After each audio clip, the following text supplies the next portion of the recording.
Okay, guys, today's subject is brought to you by Facebook. You ask why? Well, I scroll through a lot of these Facebook forums for hunting and different pages and things, and sometimes I get a hankering to make videos out of some of the posts and comments that are brought forth in some of these forums. And today's subject's going to be about supplement feeding of your deer over the winter time. Just a forewarning that you need to be careful doing this. I'm not saying it can't be done, but I'm going to bring up a few aspects that you may not have thought about. Obviously, the person asking either had limited knowledge or something, I don't know, but someone was asking about could you feed corn to the deer in the wintertime and whatnot.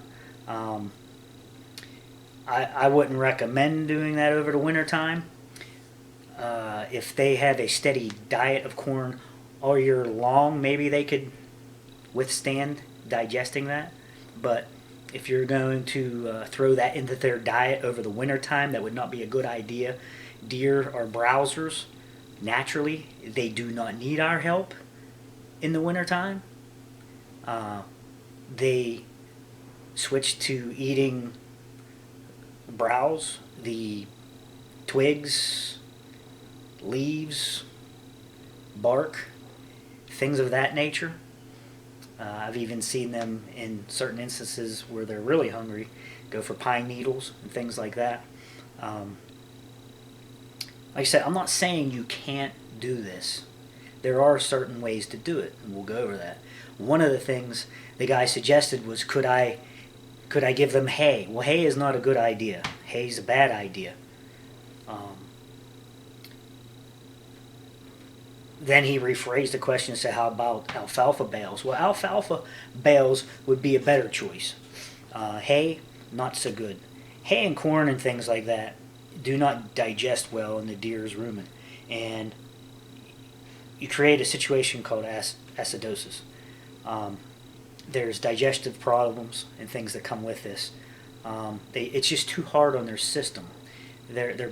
God made them to be able to switch over during the wintertime when their activity level is lower, to be able to get by on what they eat naturally, browse. Greenbrier, twigs, leaves, and bark, and things of that nature. Someone suggested mixing, horse sweet feed and things. Like I said, I'm not saying you can't do it, but I'd be very, very careful.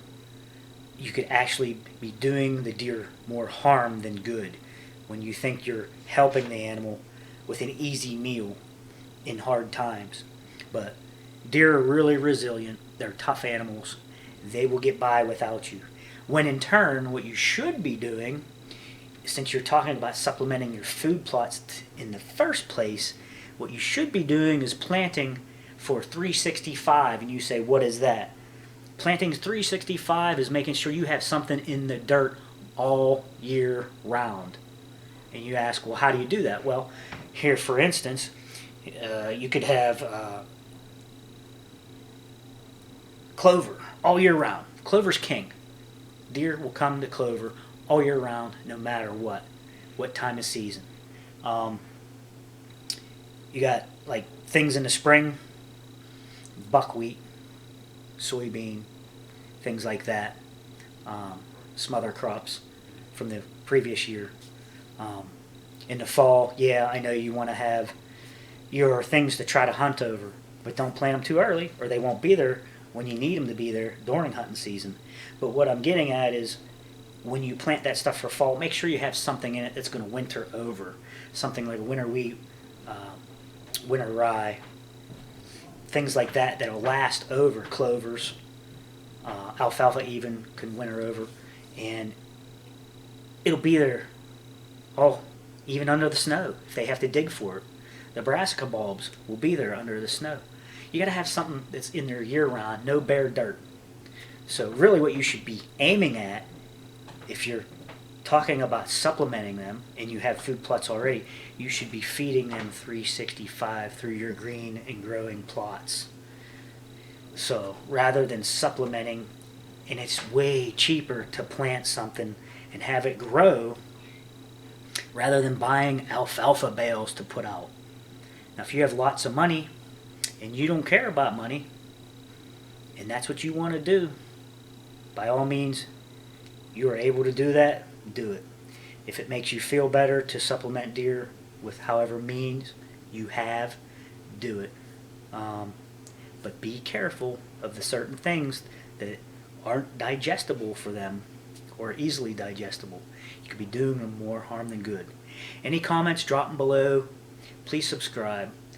Watch our hunting videos here on this channel and our sister channel, Whitetail Obsession Outdoors, where I help co-host that with Dave Richmond. He's the owner of that channel. We do lots of food plotting videos, and we're even now getting into some consulting where we're going at, and if you're close enough to drive to anyhow, we're not flying across the country. I'm based in PA and he's based in Maryland, so if you're somewhere in between, why, we're gonna do a little consulting this year too. We did a few jobs last year. We're getting into it again this year, and get them booked. We'll come see you, let you know what you need to do. But check out our videos, subscribe to our channels, and you guys have a good Merry Christmas.